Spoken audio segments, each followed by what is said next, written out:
Here's a quick video on how to change the front brake pads on a Mark II caddy. Just a handful of basic tools to change the brake pads: wire brush and drill, 30mm spanner, 17mm socket, a few files, a lever bar, torque wrench and a rattle gun. If you don't have a rattle gun, you can just use a crack bar and you should be good to go. Before we send the van up in the air, we need to crack the wheel nuts or the wheel bolts on these. We'll use the rattle gun to just gently slacken the bolts, just to make sure. Sometimes they're tight. If you don't have a gun, just use crack bar, 1/2 inch, but it has to be about that length. You can't be using little ratchets because you'll end up snapping the ratchet. You just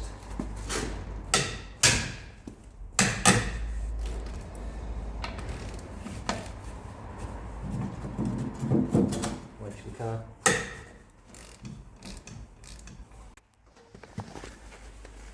Same again.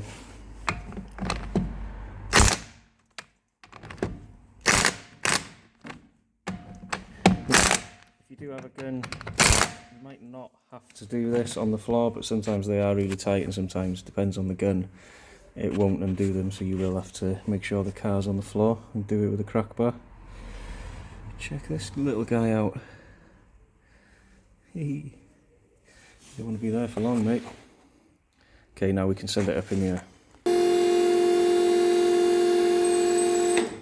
When jacking any car up, you need to make sure you're either putting it in the right jacking spot on the sill or anywhere on the subframe, on the bottom arms, and you can jack it on the chassis here. It's not technically a chassis, but it pretty much is. So I'll show you on the sill if you're just jacking it. These Volkswagens are handy because it shows you the triangle. So if you're using the trolley jack, that's where you want to be putting it. Not here because it's not strengthened, but because we're on the ramp, we're going to put it either on these chassis bits here or the subframe. Anywhere that is fine.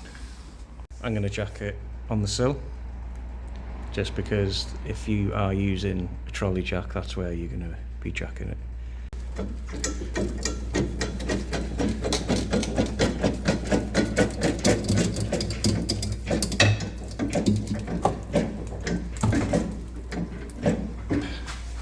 Just so the tyre isn't touching the ground. Now the wheel's off the ground, simply take the wheel off.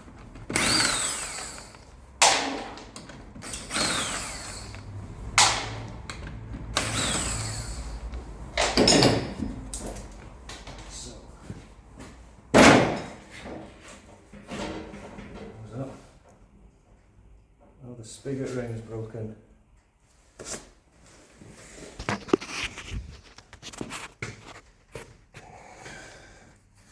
The spigot ring has seen better days. Need to order a set of them. Just turn the steering full lock towards you, just to make it easier to see what you're doing. And this is why we're changing the pads. There is not much going on there. 4mm, if that. That 13mm on the end. Top and bottom. We might have to hold that slide, but I do have a little trick for that. 13mm top bolt. Slapping that off. You see the slide is turning there. So what my dad has, and he's had for years, when he used to buy a bike years ago, he used to get these little spanners. I think you do still get them, but the quality is not the same. So they fit in there just nice. And then it locks off. So you should be able to just slacken that off.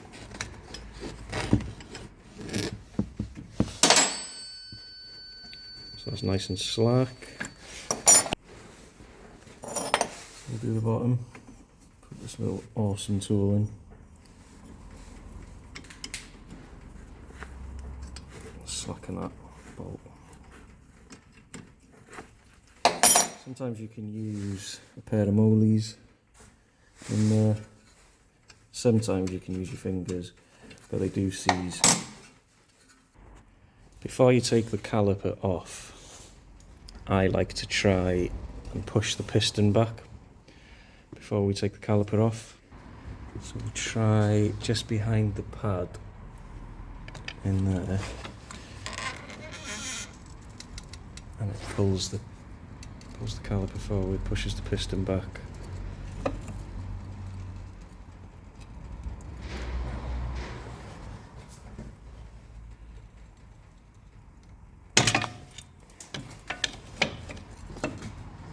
It should push the piston the whole way back. And now you can see there's loads of play there, so that should be enough. Take the bolts out. Lift the caliper off. Yeehaw, there's the part. So there's not a great deal on there. 3mm possibly. Okay, so all we need to do now, clean the carrier. Possibly push the piston further back in, but we can do that with a G-clamp or a big pair of moleys. Sometimes you can use a file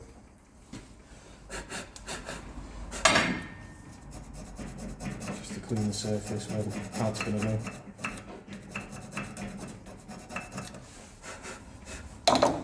You can use wire brush and a drill.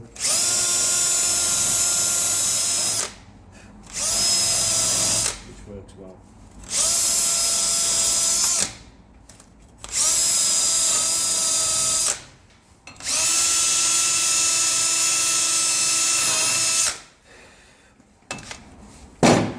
And an important part really is when you're replacing parts, the parts you've bought, make sure they're the same ones going on, otherwise you'll strip it all, clean it, and then you'll find out you've got the wrong parts. So we'll size them up, hopefully they're the same.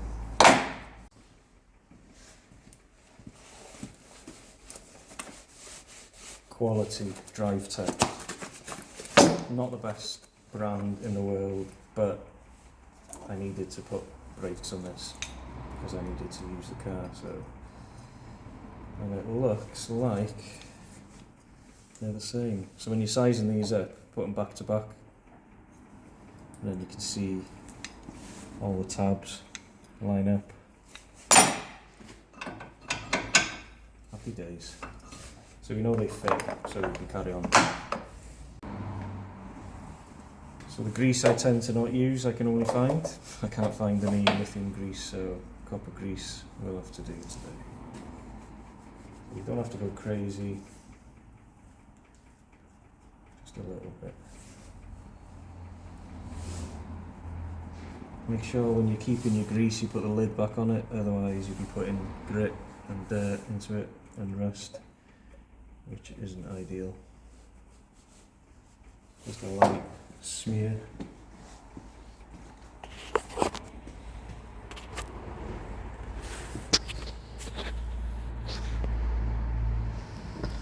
Just a little bit of grease. Get the new quality parts. These aren't sided on the Volkswagen Caddy. Most Volkswagens on the front aren't sided at this age, I think, but always check the ones that come off. You'll be able to see that that one came off the caliper side where the piston touches, and that was off the offside side, if you like. So make sure you get them right, but on this it doesn't matter, we're all good. Now that the pads are in place, everything's clean, pistons all the way back. Put the caliper on. Tuck the slides underneath. And see where the springs are? They need to be both under the caliper, not sticking out of the hole. You'll feel the spring of the caliper.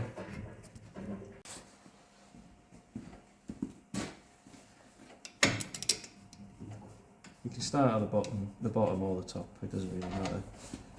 But what you want is, once you've put one in, that the caliper springs. If you had one of these springs sticking out, it wouldn't do that. Just push the caliper in, thread it, always thread it in by hand. Don't be using a gun. Now that slide's turning, so you can use this expensive tool.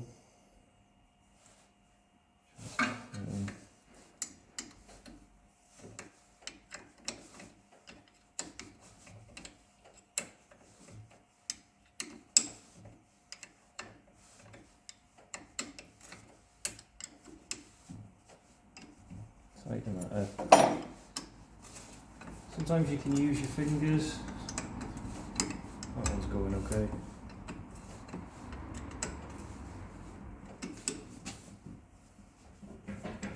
Tighten it up.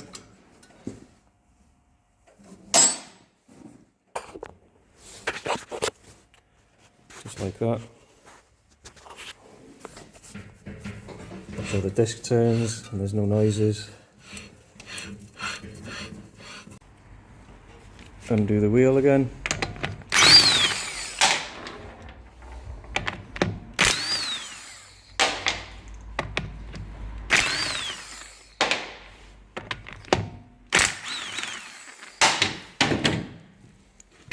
Take the wheel off. A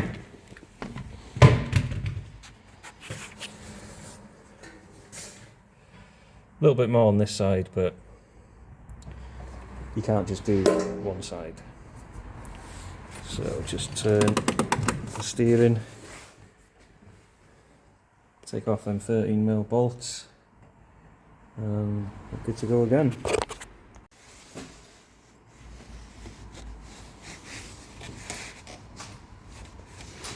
Slacken that off. Same on the bottom, without slipping.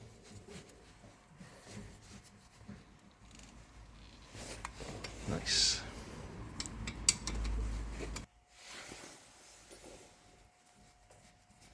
There we go.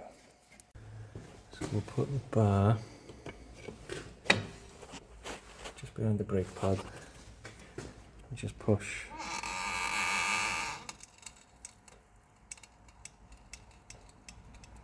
It should give you enough gap in between the pad and the piston. And keep levering that in.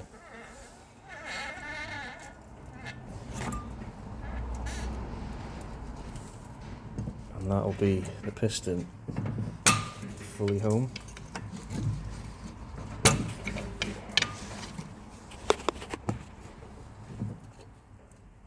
There we go. Now you can take the caliper off.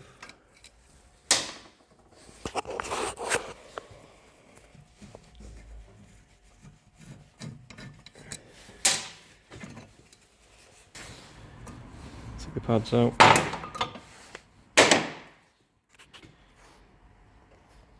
And then clean the caliper carrier. You can see where they sit, so you don't need to clean the middle part, but you can see the part where they sit. So this part, that part, clean them, top and bottom, both sides. Get in there with a wire brush and the drill.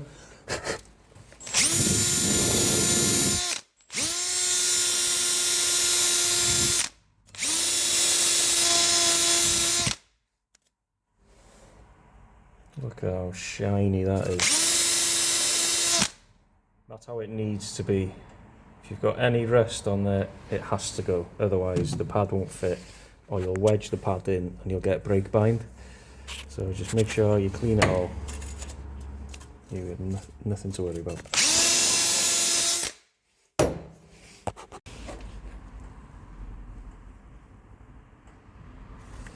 A little bit of copper grease, just a smear. No need to go crazy.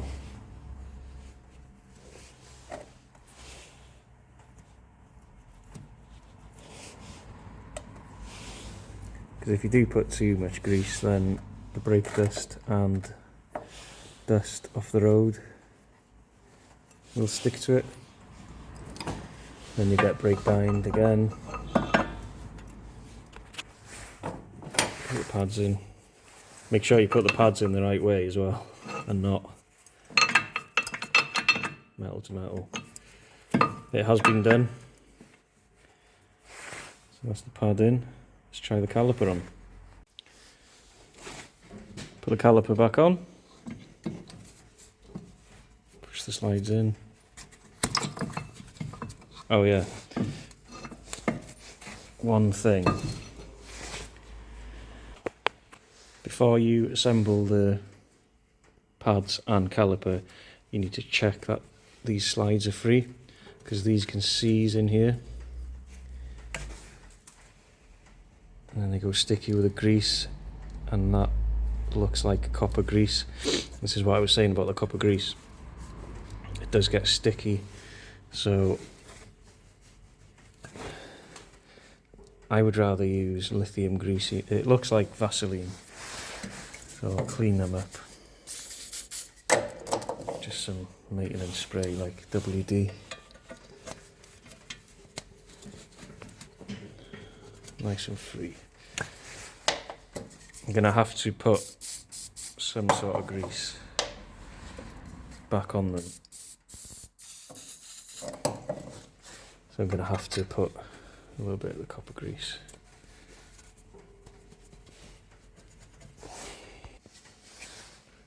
Small spray inside. Just a little bit of grease.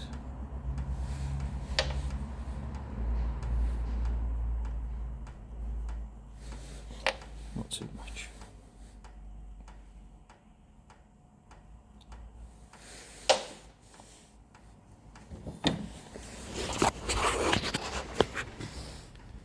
The slides back in.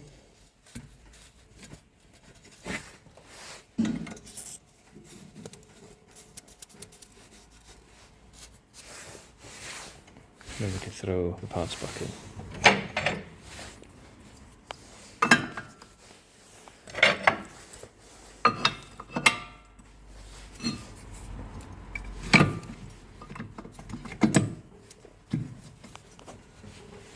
The bolts back on. I wanted to put one bolt in because I can't do it with one hand, but same story about the other side. Make sure them pins or springs are not poking out the hole. Get the bolt, thread it in by hand, and then tighten them up. Now that it's all back together, 13mm bolts are tight.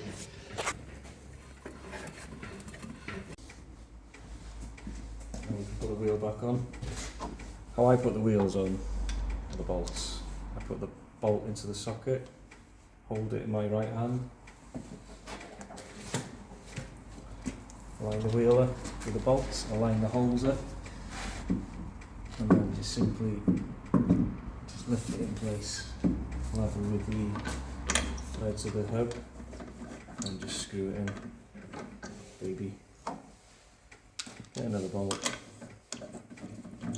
screw that in a few threads. Don't, if you do have an impact gun, don't just put them straight on with the gun, because otherwise you can damage the thread. So now that I know they're on, I'll send them home with a gun. Not crazy, just tight. Small tight.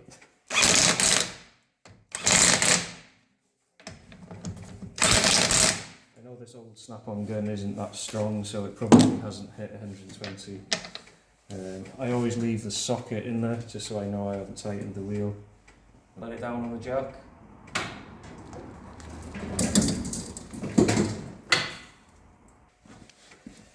Get the torque wrench, 120 newton meters. Don't know if you can see, it's already set 120. This guy's going to make me out to be a liar. So 120 newton meters.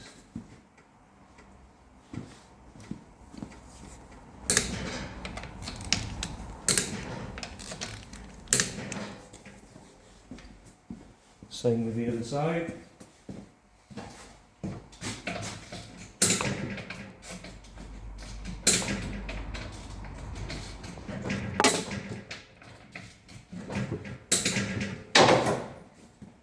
That's how you fit brake pads to a Mark II Caddy. Thanks for watching.